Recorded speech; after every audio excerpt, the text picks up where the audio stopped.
Bien amigos, seguimos aquí en la mañana de la 98.5, estamos en ADN FM, Radio Comunitaria con la perspectiva de los trabajadores, estamos en el 98.5 de su dial y a través de www.adeonlavalleja.com.uy y la aplicación Radio Garden es la que está transportándonos a través de los teléfonos celulares hasta que tengamos pronto TuneIn que está dando alguna dificultad.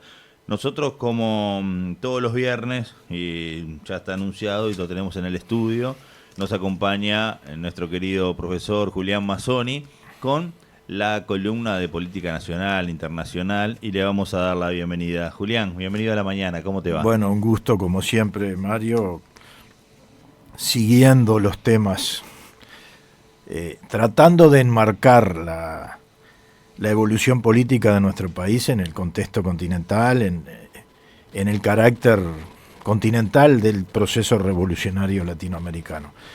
Y bueno, en estos días hemos estado conversando sobre las transformaciones que esperamos que pueda haber en el Perú a partir de que asuma la presidencia Pedro Castillo, que fue el lunes pasado. Uh-huh. Y bueno, vamos a traer un breve fragmento del discurso de Asunción en el Parlamento peruano. Esta vez un gobierno del pueblo ha llegado para gobernar con el pueblo y para el pueblo.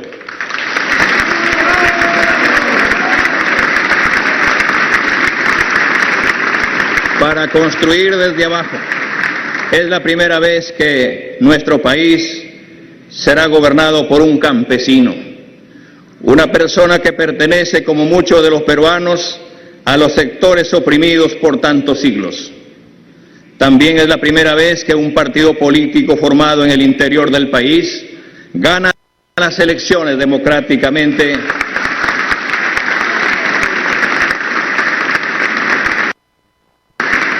y que un maestro, más precisamente un maestro rural, es elegido para ser presidente constitucional de la República.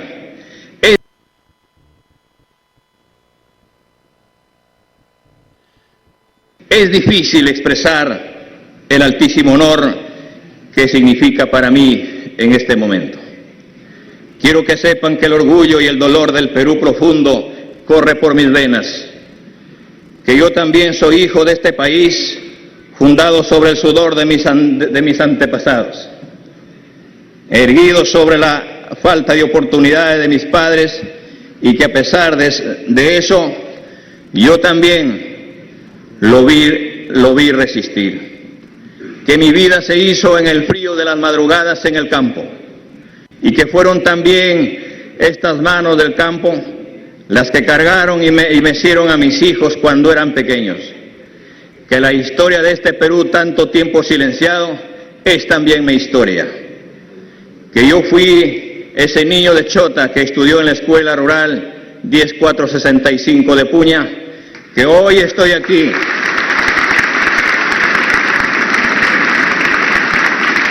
para que esta historia no sea más la excepción. Quiero que sepan que tienen mi palabra. No las defraudaremos. No lo defraudaré. Bueno, emocionantes palabras, digamos, para quienes hemos venido siguiendo este proceso desde hace un tiempo, lo hemos hecho con los oyentes, hemos hablado mucho del Perú la última semana, y bueno, no queríamos dejar pasar porque escuchar la voz tan popular, tan linda que tienen los campesinos. Y el destaque de su origen, ¿no? Ahí sí, destaca su origen sí. y su trayectoria hasta la presidencia. Eso es, digamos, un poco lo que hemos venido diciendo. En el día de hoy, además de esta cuestión formal, que es muy importante, con presencia de diferentes jefes de Estado, vicepresidentes, representantes de diferentes organizaciones internacionales, hoy hay una ceremonia, se realizó en el día de hoy, una ceremonia popular en Ayacucho, donde se selló la independencia del Perú, en la batalla de Ayacucho, y en compañía, dice, tenía ubicado a su derecha Alberto Fernández y a su izquierda Evo Morales. También esto es un símbolo de la unidad del continente. Además se sumó posteriormente, pero se sumó el presidente Piñera de Chile a esa.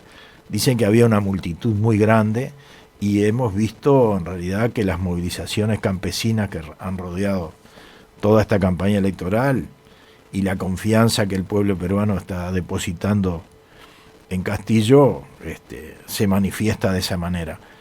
Bueno, ahora hay que generar, digamos, un seguimiento. Es muy difícil.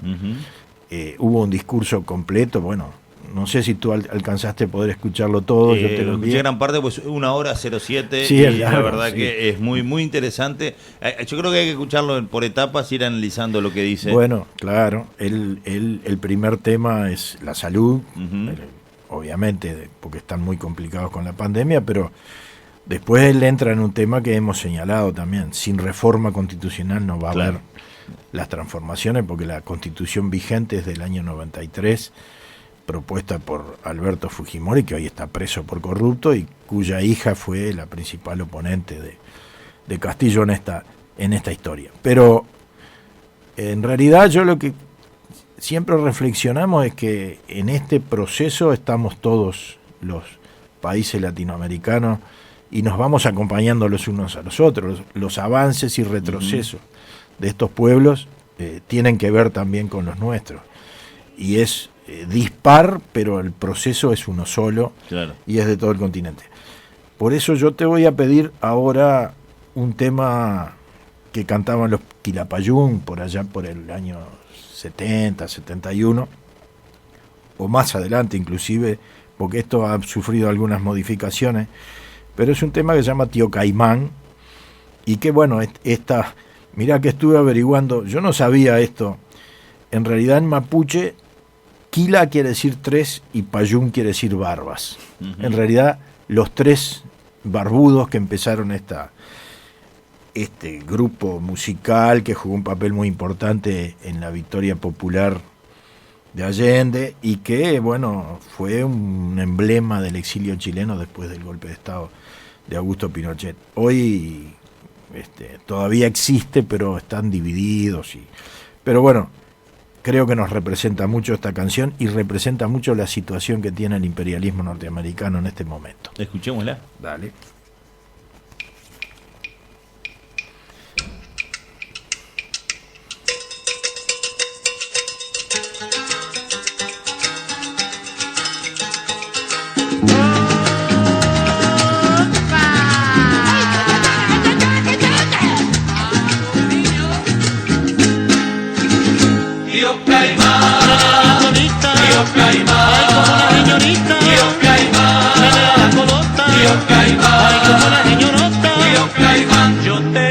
Casa chica, tío Caimán, clavada entre mar y mar, tío Caimán, pero vino la tormenta, tío Caimán, y con ella el tío Caimán, tío Caimán, bonita, tío Caimán, ay como una señorita, tío Caimán, venía la colota, tío Caimán, ay como una señorota, tío Caimán, de repente el territorio, tío Caimán, de sur a norte se abrió, tío Caimán, la parcela que allí estaba, tío Caimán, el caimán se la tragó, tío Caimán, venía bonita, tío Caimán, ay como una señorita, tío Caimán, venía la colota, tío Caimán, ay como una señorota, tío Caimán, puso el caimán su bandera, tío Caimán, y la mía me la quitó, tío Caimán, yo le dije tío Caimán, eso no lo aguanto yo, tío Caimán, venía bonita, tío Caimán, ay como una señorita, tío Caimán, venía la colota, tío Caimán, ay como una señorota,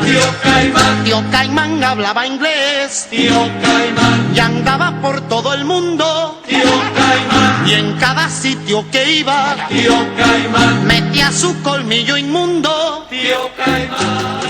Bueno, los Quilapayún comparan al imperialismo con un caimán que hoy tiene la cola cortada.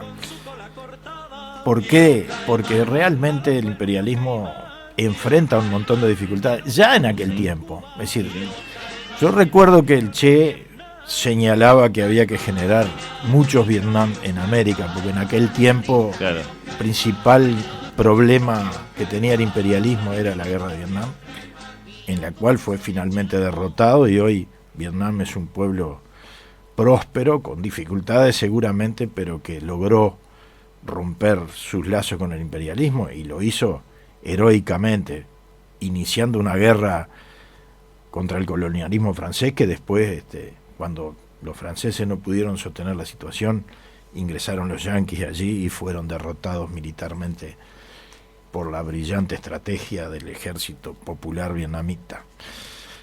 En América Latina, decía el Che, hay que crear muchos Vietnam. Y cuando empieza el imperialismo a tener muchos frentes en los cuales moverse, se le empieza a complicar. Y en realidad es muy peligroso en esa situación, ¿no? Anda loco el tío Caimán, dicen los Quilapayún. Fíjate que estamos hablando de lo de Perú, que es un gran triunfo. Antes habíamos hablado de lo de Ecuador, que fue una derrota importante para el proceso de transformaciones progresistas del continente. Después hablamos de la situación de Chile y tenemos la situación de Colombia de gran inestabilidad, pero con una gran movilización popular, y las perspectivas que se pueden abrir para un triunfo electoral de la izquierda allí también. Y los pueblos más disímiles de nuestro continente, que en última instancia lo que decíamos, recordando a Darío, de que hay una gran columna vertebral que son los Andes, que se sacuden y golpean por todos lados. Bueno, hoy tenemos una nueva situación en América Central que vamos a comentar en el día de hoy, pero sobre todo yo quiero que se fije nuestro oyente cómo el imperialismo y sus adláteres, sus medios de comunicación, sus redes sociales manejan las cosas. Vos viste que ya de Cuba no hablan. No. Se les despatarró. ¿Cómo esas oleadas de comunicación sí, intensa pasan y uno queda esperando y no la pasa información? nada. Claro, En realidad, esperando. es decir, ¿qué pasó en Cuba? Bueno, pasó que de alguna manera una situación compleja se empieza a encontrarle los caminos para resolverla. No va a ser fácil. Vamos a seguir teniendo problemas como estos, seguramente. El acecho del imperialismo sobre Cuba lleva 62 años, pero hubo algunos síntomas sumamente interesantes en torno a esto. Primero, el vuelo de 2 grandes aviones militares rusos que fueron con materiales para apoyar la situación alimentaria y la situación sanitaria que estaban atravesando los cubanos por falta de insumos, a pesar de que tienen sus vacunas y son los primeros de nuestro continente que lograron hacerlas, no tenían condiciones para poder inocular a todos por falta de jeringuilla. Bueno, eso se está resolviendo. Ya señalamos que el pueblo uruguayo había mandado 200.000 la semana pasada, otros pueblos del continente. Hay un inmenso discurso de López Obrador y además la decisión del presidente mexicano de enviar también un barco militar con ayuda para Cuba. De alguna manera todas esas cosas van rompiendo el bloqueo, y además como ya se apaciguó la situación que pretendieron generar, que era prácticamente una movilización gigantesca, hoy ya no se habla de ese tema. Tampoco se habla de que asesinaron tropas mercenarias al presidente de Haití, desapareció del planeta también Haití. Bueno, en el día jueves hubo una inmensa movilización popular en Guatemala. Guatemala es un país de América Central que limita con México, está al sur de México, tiene límite también con Belice, con Honduras y con El Salvador, y tiene costas sobre los océanos, los 2 océanos. En la zona atlántica, en realidad sobre el Caribe, es poco, y después tiene costas sobre el Pacífico. Es un país importante, tiene 16 millones de habitantes, y bueno, en este momento hay una movilización popular gigantesca que está organizada, entre otros, por la Central General de Trabajadores de Guatemala, duramente castigada por la represión, la Asociación de Estudiantes Universitarios, el Comité de Unidad y el Comité de Unidad Campesina. A esto se han sumado otros organismos. En realidad, el paro nacional arrancó protestándose porque fue destituido el fiscal anticorrupción Juan Francisco Sandoval, porque empezó a investigar. Este organismo, la Fiscalía Anticorrupción, se creó cuando en 2012 el gobierno de Otto Pérez Molina demostró un nivel de corrupción importante que lo hizo caer. Allí se crea una comisión especial para estudiar la corrupción. Después hay elecciones que gana, no sé si te acordás, en el 2016, Jimmy Morales, que era un cómico, digamos, que había hecho una campaña televisiva importante. Y bueno, Morales también terminó envuelto en una serie de episodios de brutal corrupción. En el 20 gana Alejandro Giommetti, así se llama el actual presidente. Y bueno, Juan Francisco Sandoval empieza a investigar y encuentra que en el entorno del presidente hay elementos importantes de corrupción. La corrupción tiene que ver con el lavado, con las coimas, con todo ese tipo de cosas. Y resulta que Consuelo Porras, que es la jefa del Ministerio Público, decide destituir a Sandoval, y Sandoval se tiene que ir porque evidentemente está amenazado, no se sabe ni siquiera dónde está, pero se tuvo que ir del país, entonces la gente ya no bancó más. Pero además venía con un nivel de desastre en el manejo de la pandemia también, muchos muertos por COVID-19, y es un pueblo duramente reprimido que salió a la calle y que hoy, si uno mira las manifestaciones de Guatemala y las compara con las supuestas manifestaciones que hubo en Cuba, lo de Cuba es ínfimo al lado de esto. Claro. Esto no tiene la trascendencia, no aparece en los medios, son gigantescas las movilizaciones. Claro. Pero el manejo de los medios, como vos decías, Julián, es histórico, y yo quisiera leerte un pedacito. Dale. Y te traigo, voy para atrás, pero me parece que es muy interesante cómo lo maneja Galeano, por ejemplo, y dice así, ¿no? Que en el libro Fútbol a Sol y Sombra, el contexto mundial que ponía en cada uno de los mundiales, ¿no? Sí. Y en el 70 por ahí es un fragmento nada más, dice: un ciclón arrasaba Pakistán y un terremoto borraba 15 ciudades de los Andes peruanos. En Washington ya nadie creía que la guerra de Vietnam, pero la guerra seguía. Según el Pentágono, los muertos sumaban 1 millón, mientras los generales norteamericanos huían hacia adelante invadiendo Camboya. Allende iniciaba su campaña hacia... Lo sigo agrandando un poquito, realmente no veo. Allende iniciaba su campaña hacia la presidencia de Chile, después de 3 derrotas, y prometía dar leche a todos los niños, nacionalizar el cobre. Fuentes bien informadas de Miami anunciaban la inminente caída de Fidel Castro, que iba a desplomarse en cuestión de horas.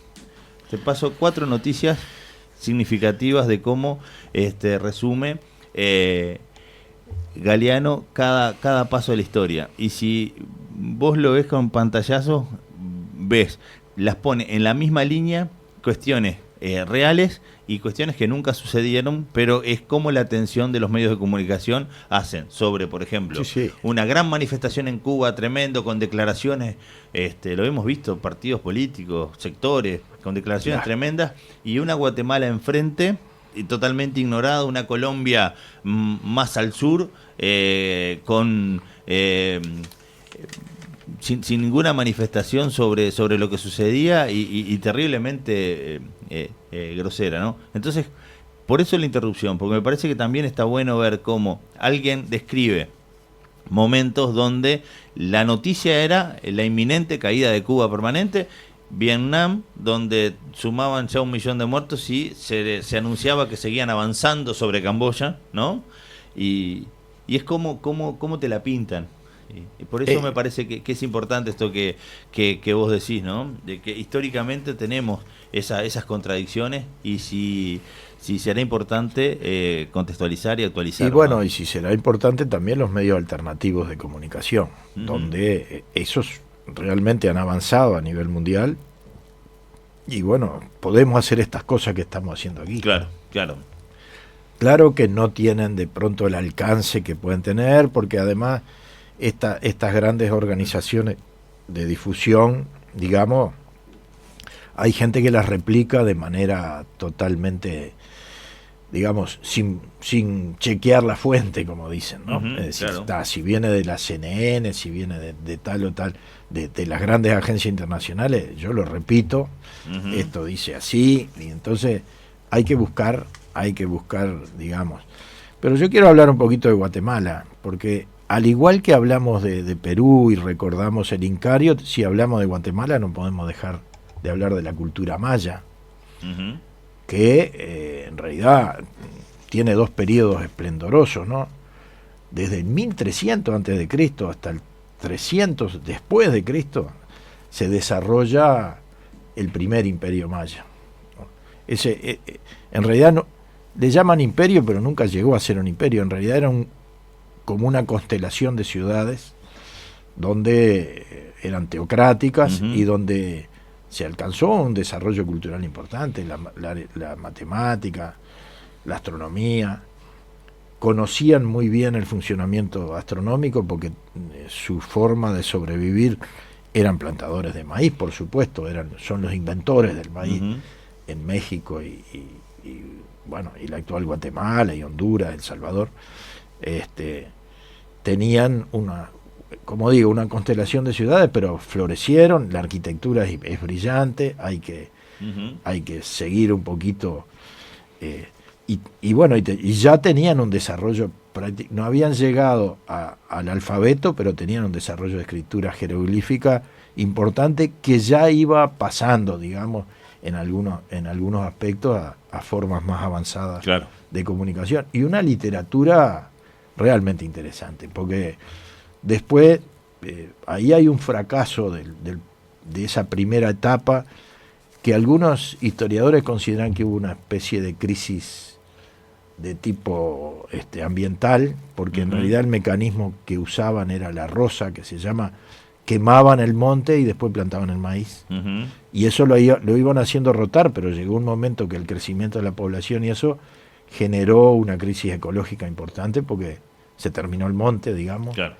Vino un periodo donde volvió a florecer el monte y vuelve la segunda instancia de este imperio, que empieza más o menos en el año 900 después de Cristo y termina con la presencia de los españoles. En 1523 conquistan Guatemala los españoles. Ese segundo imperio es el de Kukulcán para los mexicanos, o Quetzalcoatl para los mayas. Quetzal es pájaro, Quetzalcoatl es la serpiente emplumada, que es un hombre en realidad, que es Kukulcán, que de alguna manera unifica y se transforma en un gran guerrero.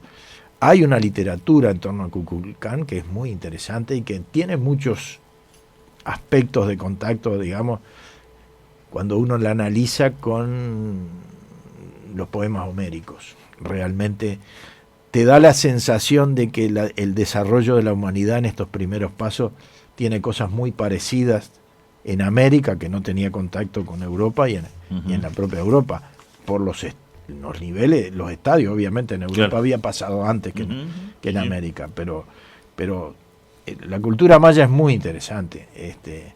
Igual que la de los incas, encuentra los mecanismos para resolver su crecimiento económico en naturaleza. Tenía crianza de animales domésticos y es muy interesante todo. No podemos hablar mucho de esto porque no tenemos el espacio y bueno, y ni los conocimientos. Yo siempre me refiero a un libro muy importante de Sylvanus Morley, que es un historiador norteamericano que vivió en Yucatán y en Guatemala estudiando el desarrollo del imperio. Y sobre todo lo interesante es que él estudia los aspectos económicos, él es ingeniero agrónomo y estudia cómo fueron desarrollando, claro, el maíz y además la cultura. Es un libro fantástico. ese en realidad he leído otros, pero lo que me marcó, digamos, del conocimiento del Imperio Maya. Yo en un documental sobre el maíz vi que hacían hincapié en el desarrollo y en las variedades y cómo fueron transformando esa mazorquita de 7-8 granos a realmente a lo que tenemos ahora. Pero estaba bueno porque hoy con la manipulación genética se pueden conseguir otras cosas y lo increíble era que los tipos desarrollaron con mucha inteligencia esa, como se dice, esa domesticación del maíz. Lograron mejor calidad y mejor cantidad y la variedad, ¿no? Y pudieron ir seleccionando y hicieron, obviamente, con el proceso lento que lleva a hacerlo de manera orgánica y manualmente, claro. Transformaron el maíz. Fue muy interesante ver ese proceso y cómo era la base de todos los alimentos. Y bueno, y en realidad es lo que decíamos la semana pasada, ¿no? Eso fue a Europa y en Europa, por supuesto que se desarrolló también, pero todo lo que le aportó América a Europa a veces no se mide, claro. no se reconoce, la América precolombina, claro, ¿no? Digamos, nosotros somos esa mezcla de También, europeos con igual aborígenes latinoamericanos. Igual deberíamos tener un poco más de conciencia de que cuando juntamos un churrasco de vaca con un tomate, entender también lo que sucedió, ¿no? Sí, perfecto. Ya hemos hablado de Hernando Arias de Saavedra aquí. Es decir, esa es nuestra cultura, digamos, tiene todo eso. Bueno, en 1821 se declara la independencia. Y hay un proceso complejo en Centroamérica, también lo hablamos cuando estuvimos hablando de otros países centroamericanos. Se intenta una federación con Morazán, pero eso fracasa. Y bueno, al final cada uno de estos países se desarrolla por su lado. Y Guatemala, como otro, está enmarcado en un conflicto entre liberales y conservadores. Los liberales tendían más al desarrollo capitalista y los conservadores a mantener la estructura feudal y los vínculos con la iglesia. Esto pasa... Es casi que es un clásico de toda Latinoamérica, ¿no? Sí, capaz pero... que más acentuado según la latitud y el tipo de conquista, pero... Sí, claro, pero en realidad en algunos lugares fue más fuerte, ¿no? Como acá. Acá la iglesia juega un papel muy importante, es propietaria de tierras también, los latifundistas se asocian a la tradición encomendera y todo lo demás, y después aparece el café, y cuando aparece el café, que es un elemento central de la producción, igual que la banana en Guatemala, bueno, el maíz ni que hablar, eso genera la necesidad de los productores de café de tener mano de obra libre, y entonces vienen como a defender la libertad de los campesinos. Claro. No es cierto, porque en realidad los querían esclavizar a través del salario, y a veces ni siquiera del salario, de otra forma de explotación. Pero esto es así, y los liberales tratan de hacer un desarrollo de tipo capitalista que implica ferrocarriles, telégrafo, puertos, ese tipo de cosas que comunican a Guatemala con el mundo para poder exportar su materia prima, básicamente el café, como decíamos acá.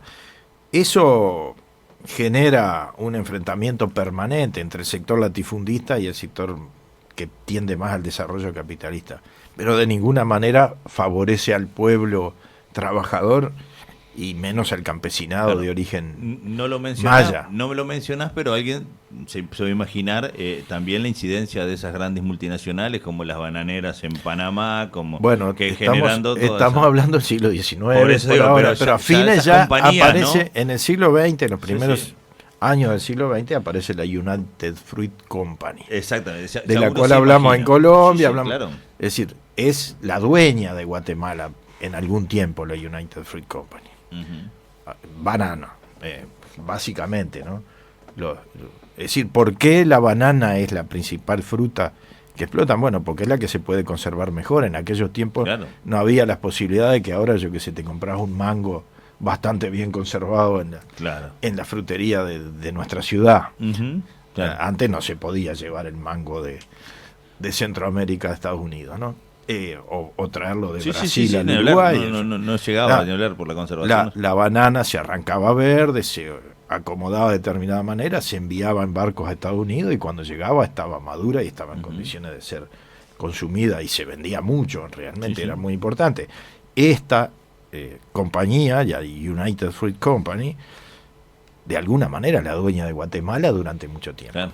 Es más, en algunos momentos, si necesitaba, le pegaba un chiflido a los marines que venían a apoyarlo cuando las organizaciones sindicales y demás peleaban por sus derechos y eran aplastadas, básicamente. O sea, cuando hablabas del siglo XIX, no solamente me imaginaba lo que iba a suceder, que sucedió. Bueno, es decir, ¿qué pasa? Del dominio inglés, de los vínculos con Inglaterra. No te olvides que ahí está Bélice, que es una colonia inglesa, que se les metió ahí, digamos, a Guatemala, y bueno, los ingleses tienen sus intereses también, pero en realidad toda esa inversión a la que hablamos, igual que en el Uruguay, primero era inglesa, después pasó a manos norteamericanas. Y yo no sé con cuál me quedo, me parece que son terribles cualquiera de los dos, pero han sido más sangrientas, aún la forma de explotación de los yanquis que la de los ingleses, ¿no? Bueno, eso dura así, con altibajos y todo lo demás, hasta 1945, cuando viene el gobierno de Juan José Arévalo, que es producto de un golpe de Estado de militares progresistas, digamos, de alguna manera, que genera las condiciones para un desarrollo constitucional. El gobierno de Arévalo abre la puerta al gobierno de Jacobo Arbenz en 1950, que ya viene con realmente ideas de izquierda, progresista. Hay un material que se conoció de cómo prepararon el golpe de Estado contra Jacobo Arbenz. Pero Arbenz básicamente lo que hace es desarrollar en primer lugar la reforma agraria, porque el problema central de todos esos países es que la tenencia de la tierra sería más o menos con la misma estructura que la de la colonia. Claro. Como dice el discurso de Pedro Castillo, a veces vendían la hacienda con la gente adentro. Claro, sí. En la medida que va avanzando, digamos, el desarrollo capitalista, corren a los indios de sus tierras y después los contratan como mano de obra, casi esclava. Sí. Bueno, Jacobo Arbenz hace una reforma agraria, avanza la seguridad social, es decir, lo que sabemos que hacen los gobiernos, mejora el crédito, trata de avanzar en la nacionalización de la banca, y eso está en medio de una situación de Guerra Fría aguda, digamos. Estoy hablando de 1950 a 1954. En realidad los historiadores dicen que la Guerra Fría aparece más o menos por el 48, digamos, como tal, pero en realidad la Guerra Fría comienza, yo creo que en agosto de 1945, cuando Estados Unidos decide tirar la bomba atómica en Japón. Ahí se dice, mirá que acá mando yo y yo tengo la bomba atómica. Al costo de cientos de miles de muertos, no le importó nada. Los japoneses todavía demostrar que sos el más poderoso, seguro generas una guerra fría automáticamente. Y claro, sí. Pero además todo el mundo no, vamos, sí, sabemos, los que más o menos tenemos una visión determinada, que si Estados Unidos no tira esas bombas atómicas, en realidad es probable que Japón hubiera caído en manos del ejército soviético y chino, y no del de los Estados Unidos. Por lo tanto, también esa era una señal para ocupar ese país y además decirle, pará, no te... Hacer frontera ahí, hasta acá. Entonces, pero bueno, nos fuimos. Sí. El tema es que en medio de esa Guerra Fría salta este país, Guatemala, al progresismo, a las ideas de izquierda, y bueno, ahí arman un golpe de Estado. Yo me refería a un manual que tenía la CIA y que se conoció hace poco, donde señalan cómo tienen que hacer para derrocar a esos gobiernos así. Y lo que dicen es que hay que generar acciones de, digamos, para confundir a la gente y decir que se viene el comunismo y que se van a quedar. Por ejemplo, dice, y creo que algunas lo hicieron, se secuestra a la señora de un empresario norteamericano, se pinta una hoz y un martillo y alguna consigna de izquierda y después se dejan ropas ensangrentadas y todo eso se difunde y dice que el comunismo raptó a la pobre señora y todo lo demás.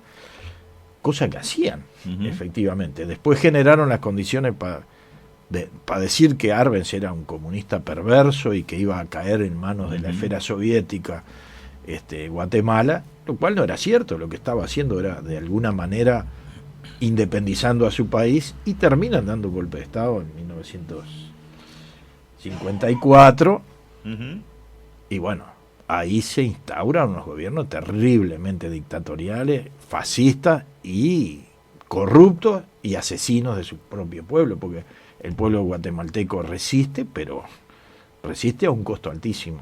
Son cientos de miles de muertos por la represión generada por este golpe de Estado que se extendió mucho tiempo. En realidad, en el año 1996, ahí hay un acuerdo de paz por primera vez entre la Unidad Nacional Revolucionaria Guatemalteca y el Estado de Guatemala, donde se abren las posibilidades de una participación democrática.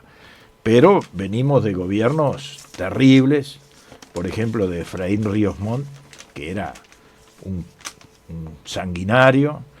Bueno, después se intentan salidas hasta que no se acuerdan esas cuestiones. Después hay un proceso de deterioro con un intento progresista en el 2008 de Álvaro Colom, pero que fracasa, un socialdemócrata con apoyo de la izquierda y todo lo demás. Desarrolla una campaña interesante, escuelas abiertas, bolsa solidaria, mi familia, o sea, una serie de parecidas a las cosas que vimos acá a través del Mides y todo lo demás, pero bueno, no va a buen puerto ese gobierno, no encuentra una salida y cae en manos de la derecha. En el 2012 Otto Pérez Molina, ya hablamos de él, un gran corrupto finalmente, después viene Jimmy Morales y viene este actual presidente que hoy está cuestionado masivamente y las movilizaciones son para pedir la renuncia del presidente y también de la jefa del Ministerio Público, que fue, digamos, la que destituyó a Juan Francisco Sandoval, que es el representante de la lucha contra la corrupción. Entonces, tenemos, como decía el tío Caimán, está con su cola cortada, anda loco, porque si tapa de un lado y le salta por otro. Sí, es decir, cuando vos tenés una represa de esa, no sé si has visto esos dibujitos animados que le van poniendo un dedo y después otro y después. Bueno, es más o menos así. La represa está haciendo agua por varios lados. El imperialismo no puede contener toda la situación. Nuestro continente está en ebullición y tenemos que estar atentos. Nosotros somos parte de ese proceso de ebullición. Para finalizar, recordar a Miguel Ángel Asturias, que es un premio Nobel de literatura de origen guatemalteco, falleció en el 74 y creo que nació en el 900, y que tiene algunas obras importantísimas, y particularmente El señor presidente, que es del 45, 46. Ahí describe cómo funcionan los presidentes guatemaltecos. Es una novela fundamental en la historia de la literatura latinoamericana. Además fue embajador de Guatemala en Argentina, en el gobierno de Arévalo. Bueno, y tiene vínculos con nuestro país importantes. Y después recordar a Rigoberta Menchú. No podemos hablar de Guatemala sin hablar de esta campesina que fue Premio Nobel, indígena, premio Nobel en el 92, que ha jugado un papel importante en la defensa de los derechos humanos. La cantidad de muertos es inconmensurable. Nosotros acá estamos acostumbrados a ciertas, pasan cosas feas, pero a ciertas cuestiones que no. Bueno, Guatemala está acostumbrada a miles de muertos en cada movilización, en cada intento de liberación. acostumbrada, no sé, Claro, está mal decirlo. Pero seguro que siempre es el pueblo que pone la sangre. La sangre la pone y son realmente millones. El acuerdo de paz del 96 estableció la obligación del Estado de investigar, pero en realidad todavía se han avanzado, pero todavía no se ha... Hay fosas comunes de miles, sobre todo mayas, campesinos de origen maya, otros que no lo son, Sí. dirigentes sindicales, estudiantiles, asesinados en gran cantidad, pero es un pueblo de un heroísmo bárbaro, porque está allí, está en la pelea, hoy está reclamando democracia, que se termine la corrupción. No sabemos a dónde va a terminar todo esto. Ojalá el pueblo guatemalteco encuentre los mecanismos y se pueda sumar a una gran ola de transformaciones de nuestro continente. No es una época de cambios, es un cambio de época, claro. Decía Correa, el expresidente ecuatoriano, y creo que en eso tenía razón. Cuando se habló de que había un reflujo y que ahora venía el fin de la ola progresista y aparecía la derecha de nuevo, no es así. Los pueblos avanzan y es muy difícil que puedan consolidar después grandes retrocesos cuando se lograron avances. Los pueblos latinoamericanos seguirán avanzando y el enemigo que todos tenemos para ese avance es el imperialismo norteamericano, básicamente, y además las oligarquías nativas que medran con la sangre y el sufrimiento de los pueblos. Pero nosotros vamos a estar del lado de la historia que implica el avance de los oprimidos. Creo que cerraremos con música guatemalteca.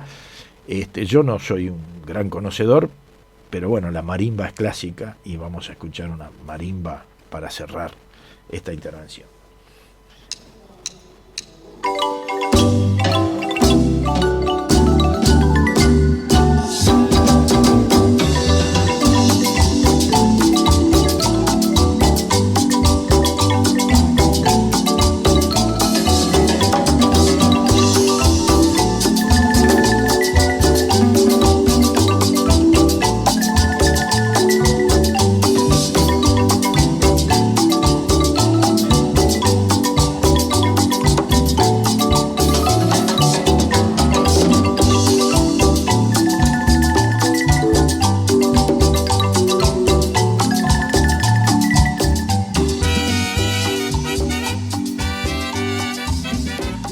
Yo recomiendo, porque Julián me recomienda la música para la columna a través de las publicaciones que hay en YouTube.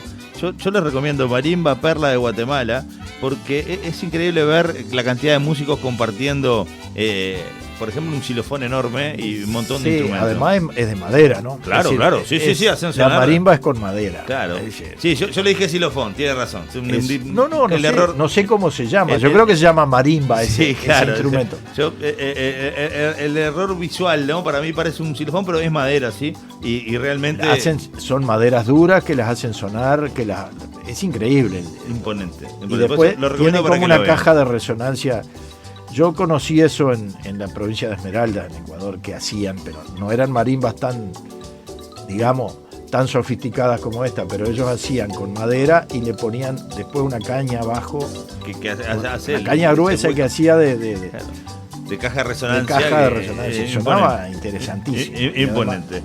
Recomiendo que busquen Marimba Perla de Guatemala para que lo puedan seguir disfrutando, porque aparte es un video. Ojalá los guatemaltecos puedan disfrutar de esto y esta alegría que transmiten. Y puedan bailar con esta alegría, ¿no? Bueno, eso es nuestro deseo en el día de hoy.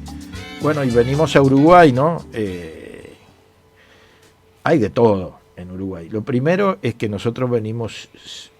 lo primero es lo siguiente. Aumento de 250 pesos para los jubilados, que además anuncian que lo van a descontar del aumento de enero. No se crean que después van a calcular es un anticipo. Sobre los 200.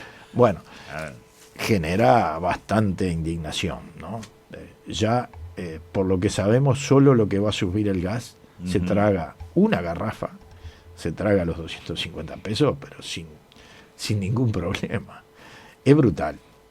Es indignante y bueno, que tuvimos un proceso en el cual, insuficiente todavía, las jubilaciones mínimas siempre aumentaban bastante por encima de la inflación y además más que las inflaciones más grandes.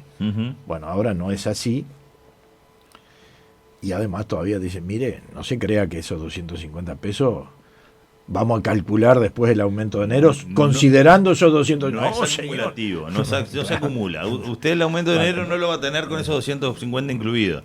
Sí. Va a tener que calcularlo sobre cómo está ahora y después, bueno, obviamente serán 250 pesos y algún pesito más probablemente, pero en enero lo que van a tener son chirolas realmente. Es brutal la situación del pueblo oriental a partir de esta política económica que contrae el salario, la inversión pública, bueno, no queremos insistir demasiado, pero esta noticia demuestra el grado de sensibilidad o no que un gobierno puede tener. Eso para empezar. Y después yo quiero señalar una noticia que a mí me parece importante en el contexto en que se da, y es que ayer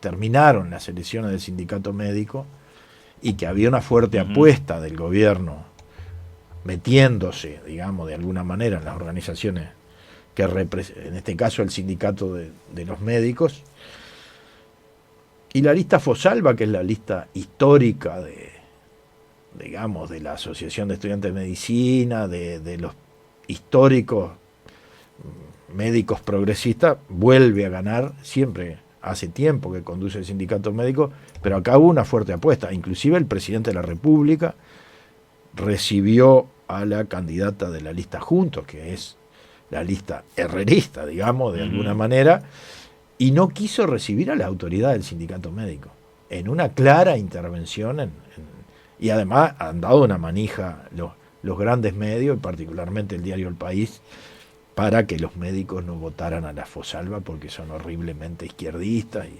han conducido. Bueno, el sindicato médico tiene 10 cargos, 5 son para la Fosalva, 4 para Juntos y 1 para Gremialismo Auténtico, pero además se completa con los estudiantes de medicina, que son 3 cargos más. La Asociación de Estudiantes de Medicina, vinculada a la Fosalva históricamente, gana 2 y los estudiantes independientes 1. Así que 7 de 13 integrantes de la dirección del Sindicato Médico del Uruguay son opositores al gobierno. Lograron mayoría los que no querían las autoridades que... Bien, yo creo que es una noticia importante. Votaron 3.000 y pico de médicos. Creo que había hasta 8.000 habilitados. Generalmente en este tipo de elecciones no vota todo el mundo. Según dicen, es un porcentaje bastante alto para lo que es tradicional. Y bueno... Y esta movida tal vez hizo que más médicos fueran a votar. Es probable que más médicos fueran a votar. Eso. Sí, yo creo que esta es una noticia que hay que considerar. En un proceso que va a haber otras elecciones, ¿no? Va a haber las elecciones de los consejeros de la ANEP en octubre, y va a haber elecciones para los representantes sociales en el Banco de Banco de Previsión Social. Banco de Previsión Social, en la Seguridad Social. Así que va a haber elecciones que son tipo plebiscito para el gobierno. Todos sabemos la importancia social que tienen los médicos. Y también sabemos que el sindicato médico no es solo una organización gremial para defender los intereses de los médicos, sino que además administra el CASMU, ¿no? Claro. Que es una de las mutualistas más importantes que tiene el país y que de alguna manera generó todo el movimiento mutual, con la base de que la idea de que los sanos banquen a los que están enfermos. Claro. Una forma bastante solidaria que después se ha de alguna manera no es tan así ahora, pero en parte es así, digamos. Yo por ahora no he usado mucho, por suerte.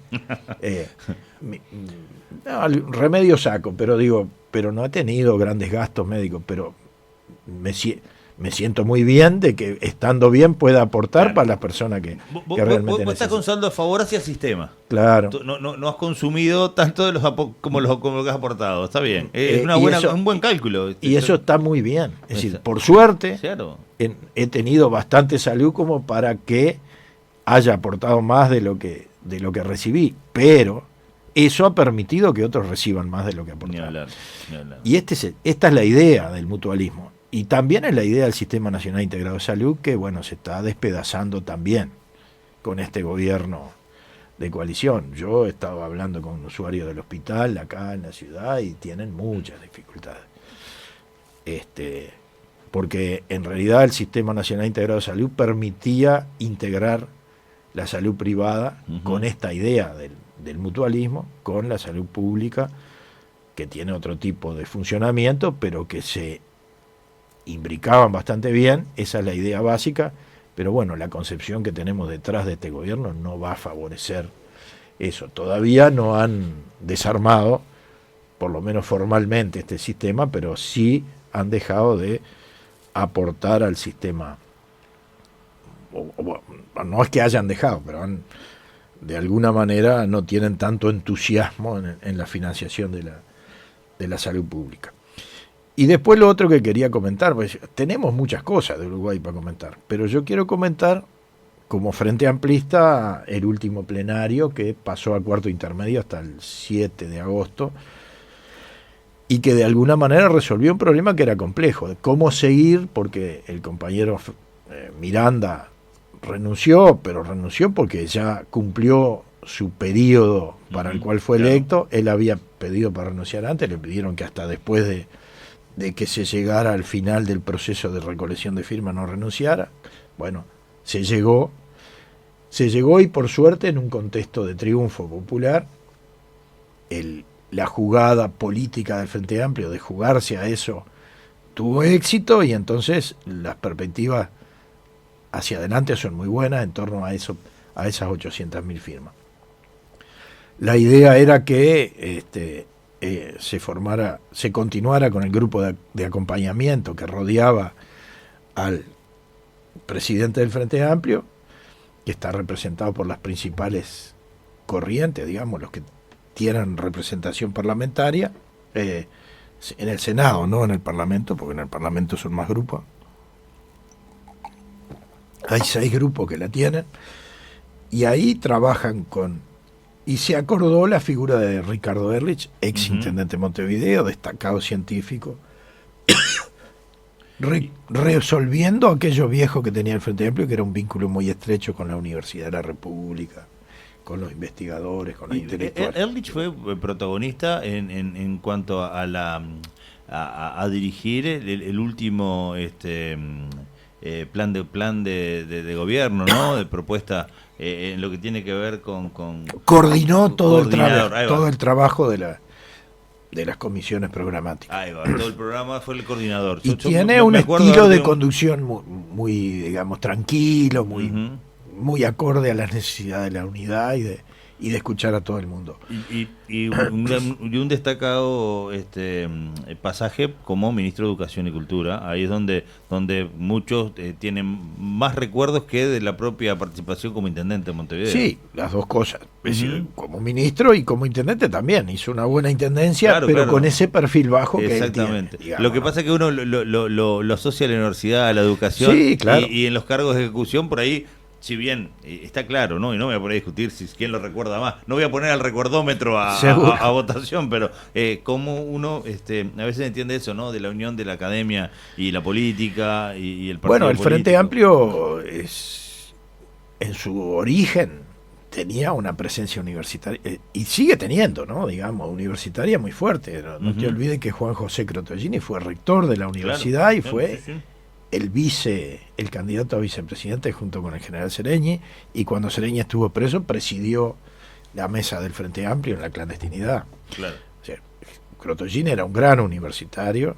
Bueno, y después había destacadísimos universitarios, muchos de los cuales fueron rectores y algunos decanos de facultades que integran más, y docentes universitarios y bueno, y los estudiantes universitarios en su conjunto.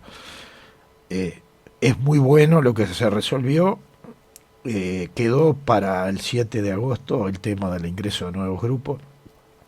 Ahí hay temas complejos porque las exigencias para el ingreso de nuevos grupos son importantes. Y bueno, y esto en medio de esta polémica que se ha generado por el fideicomiso en Canelones, ¿no? Ujú. En realidad, lamentablemente, digo, yo por ejemplo, siendo edil, no voté un fideicomiso para la que propuso la intendenta Peña. No lo votamos nosotros y muchos blancos, pero en realidad lo que proponía Peña era muy difícil desde el punto de vista financiero. Claro. Vos necesitas, cuando planteás un fideicomiso, primero establecer un plan de obras muy claro, cosa que estaba establecido y acordado en la Intendencia de Canelones, y sobre todo tener un financiamiento adecuado. El financiamiento acá era terrible, era un 11% anual y se llevaba todo el SUSIBE como garantía. Por lo tanto, nosotros dijimos, no, agarre el SUSIBE si quiere y utilícelo para hacer obra. Claro. Era más o menos lo mismo. Ujú. Bueno, en Canelones lo hizo naufragar el propio gobierno nacional y los principales dirigentes de la coalición, porque los ediles, un edil por lo menos del Partido Colorado denunció eso y estaba dispuesto a votarlo y no salió. Con un edil. Ese edil colorado que comentó en declaraciones de prensa que habían trabajado en el fideicomiso y habían propuesto, sentían parte de ese proyecto por ese trabajo que se hizo. Es un estilo que tiene Orsi y que tenía Marcos Carámbula también, los intendentes canarios del Frente Amplio, que genera una participación de todos los sectores. Bueno, este camino no le sirve a la coalición y particularmente al herrerismo y bueno, se lo boicotearon. Está la polémica si el Frente va a apoyar en otros lados o no. Veremos cómo es la cosa. De cualquier manera, por el tamaño de las bancadas del Frente Amplio no decide en muchos lugares del interior. Acá, en Canelones alcanzaba con un voto de alguno de los integrantes de la coalición que estaba y bueno, presionaron para que no fuera así. Así que, digamos, esta es la situación un poco, tenemos mucho más para hablar, hay que hablar de la rendición de cuentas, pero la situación es que en este contexto latinoamericano, con estos países en lucha, con estos compañeros en otros lados, enfrentando al imperialismo, nosotros acá tenemos nuestras tareas también y no nos podemos olvidar. ¿Te acordás aquello que recordábamos Citarrosa? Que no podemos estar de espaldas a la historia del continente. Claro. No, a la trágica y amarga historia del continente. Sin lugar a dudas, Julián. Así que bueno, eso es. Y bueno, y después tenemos el tema. Habría que decir que los atletas uruguayos se han portado bastante bien. Qué alegría me dio una cosa hoy y me generó un recuerdo que teníamos que destacar, más allá de que ya nos pasamos unos cuantos minutos. Hoy ver a Débora Rodríguez clasificar a semifinales y con muchísimos uruguayos aplaudiéndola, me dio una alegría enorme porque muchos de esos aplausos tienen que ver con aquellos que la acusaban de ñoqui de Bonomi. Sí. ¿Se acuerdan? Sí, claro. ¿Se acuerda cuando hubo apoyo por el programa de apoyo al gol al futuro y que los atletas trabajaran, que se le acusó hasta de ganar pobre, sí. Sueldos hasta pornográficos. Vamos a hacer. Me hizo acordar al Niato Huidobro cuando la acusaron de todo un poco, que era una ñoqui en particular, claro. y hoy se le aplaude cuando por otro lado reclamaban porque no se le daba 300, 500 mil dólares al pibe este que es piloto para que corriera. Entonces digo, ¿cómo meter la política y el deporte siempre del lado partidario? Y hoy que la aplaudieran a Débora con todo el esfuerzo me dio una alegría enorme. Y hizo acordarme aparte de esa cuestión negativa, bueno, ¿no? Estuviste bien en acordarte de eso. Yo digo, la actuación de Enzo Martínez también no se clasificó, pero entró cuarto. Uh-huh. Es decir, el deporte nuestro es un deporte muy modesto. Sí, señor. Pero la competencia que están haciendo te enorgullece igual, aunque no vengan con medalla. Lo mismo los remeros, ¿no? Los remeros, esa clasificación a la final, con una arremetida final terrible, era emocionante realmente. Y bueno, es probable que no tengamos ninguna medalla, pero los muchachos estos han cumplido con vergüenza deportiva, como se dice. Sin lugar a dudas. Y eso es importante, digamos, eso hay que destacarlo porque nosotros somos muy exitistas, ¿no? Sin duda. Ya calculamos que los remeros se venían, por lo menos con el bronce. Ah, bueno, no llegaron ni cerca, ¿no? Pero nos hubiera encantado, por supuesto. Yo me acuerdo cuando vi a Milton Winant sacando la medalla de plata. De lo más emocionante. Era una cosa increíble, ¿no? Es decir, que un país como el nuestro, ¿tá? Yo pienso que América Latina está muy atrás en todo esto, ¿no? Vamos a ver cómo le va a algunos atletas. Hubo un triunfo ecuatoriano en ciclismo emocionante. Emocionante, súper emocionante. Vamos a ver los cubanos en boxeo. Bueno, una chiquitita brasileña que ganó en skate, que fue también muy emocionante ver el proceso, porque tiene 13 años, ¿no? Y cómo esas cosas que a veces hay deportes que uno lo ve como... Uno tiene una pista de skate acá en nuestra ciudad y a veces ve que vemos gurises bobeando y cómo son deportes que uno a veces subestima. Y otra cosa, estos remeros que salieron sexto, que salieron arriba de todos los sudamericanos, porque no había un sudamericano compitiendo en esa categoría, en esa final, si seremos exitistas, que ellos hayan traído un diploma olímpico y hayan tenido el mejor rendimiento de todos los remeros del Uruguay de la historia, más los sudamericanos, nos parece poco. Sí. Bueno, está. Y después está el otro aspecto, digamos, el aspecto de que la idea de Pierre de Coubertin, cuando inaugura las Olimpiadas, era, y cuando pasaba en Grecia, en la Grecia antigua, era, bueno, un momento de paz, de intercambio. En parte se logra, igual pesa mucho el poderío económico y todo eso, que bueno, lamentable, deja de ser un amateur, digamos, el deporte, pero vos ves una actitud pacífica, digamos, de los propios participantes que se reconocen mutuamente. El otro día vi una australiana que batió el récord mundial en 100 metros libres, creo que fue, y la rodearon mucho. El gesto de la cubana con Débora el otro día fue muy lindo también. Digamos, me parece que hay, digamos, un espíritu importante entre los atletas de que se trata de una instancia muy competitiva. Algunos la toman erróneamente como casi...